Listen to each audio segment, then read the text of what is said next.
What up? It's Casper. Today's video, I'm gonna be talking about the movie Spy Kids. Movie Spy Kids is a 2001 film. It's rated PG. It's 1 hour and 28 minutes. Directed by Robert Rodriguez and also written by Robert Rodriguez. 2001, one thing I do remember as well that sticks right in front right now is Nickelodeon's Teen Choice Awards, that poppin' thing, especially for kids. During this time as well, Carl's Jr., if I'm not mistaken, they were giving out like some Laker bobbleheads. If it was the same year, that's even awesome, but just that era of when this movie came out, just bringing a lot of nostalgic times, awesomeness of what that time brought. Also remember the scooters, like the razors, if you guys remember those. SmackDown versus Raw, like Raw was another show during this time where you just couldn't wait to watch that show when it was back on again. Going towards this movie is about two kids who are on a mission to save their parents. The parents are spies as well, but they're retired. So this movie is the mission of seeing the two kids saving their parents who are ex-spies, and they get captured by an evil mastermind. So that's what the movie's about. You're seeing a lot of cool gadgets, a lot of cool spy stuff, and in general, a lot of fun things to see if you're a kid in this movie. Let's just talk about the camera direction. The camera direction here, you could just definitely see that he understood the mission. The camera direction, he's doing a really good job on just showing the kids, showing Antonio Banderas as the dad, and then showing as well Carla Gugino, who plays Ingrid, the wife. Good job on just literally showing everybody on screen. I think he did a good job representing the family and understanding that this movie, not only is this movie about spies and the kids trying to find their parents, but this movie does have a message within this storyline. And a lot of props to Robert Rodriguez. Camera direction, he did what he had to do. Like I just said, do see some green screen in here, which is kind of obvious, but you do see a lot of special effects as well. You do see stuff that as well, that showing up to work would have probably been one of the funnest things during this time. I would just say as well, the set design just looked nothing but fun. A lot of the scene to scene sequences in this movie, every moment these kids or you seeing with the parents, everything in there just looked like a great setup to just go to work and actually put out this performance. Robert Rodriguez, he used what he had and honestly knew the direction. This feel of this movie really just showed that he had all the ideas prior and really just wanted to execute it on point. Probably a lot of inspiration during this movie as well. If I'm not mistaken, his family members are these characters' names. So as you can see as well,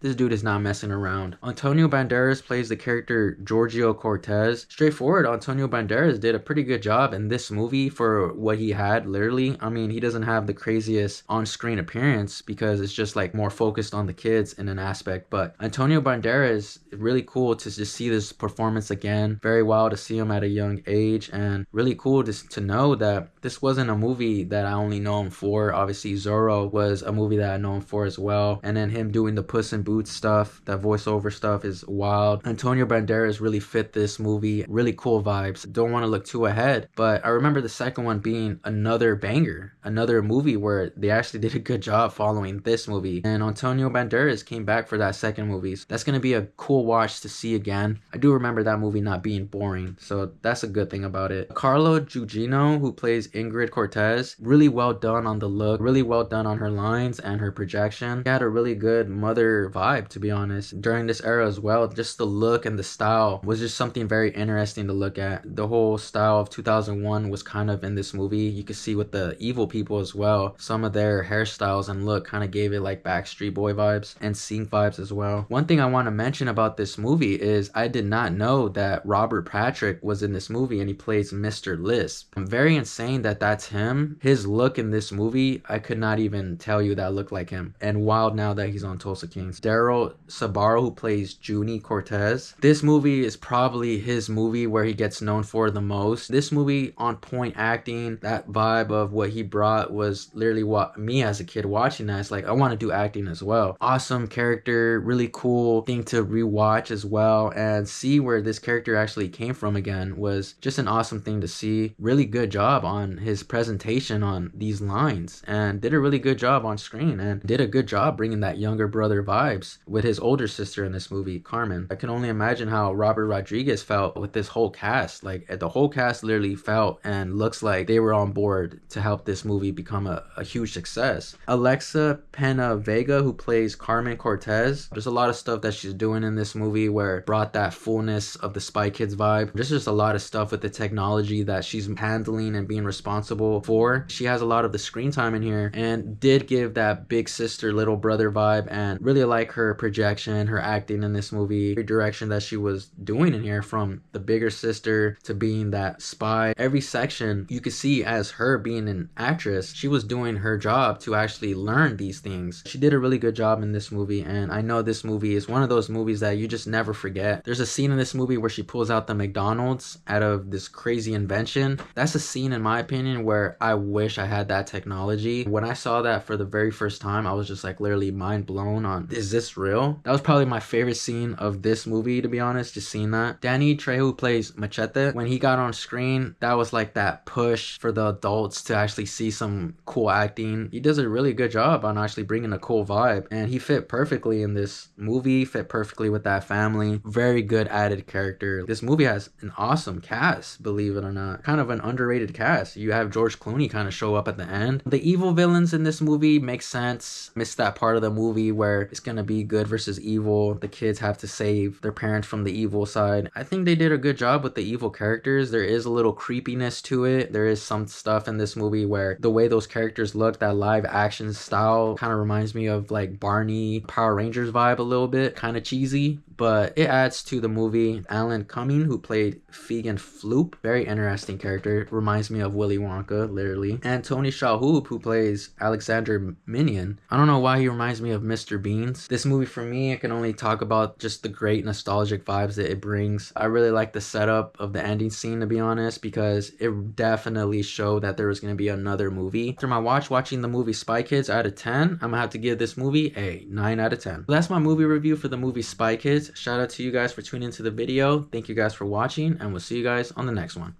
Peace, y'all.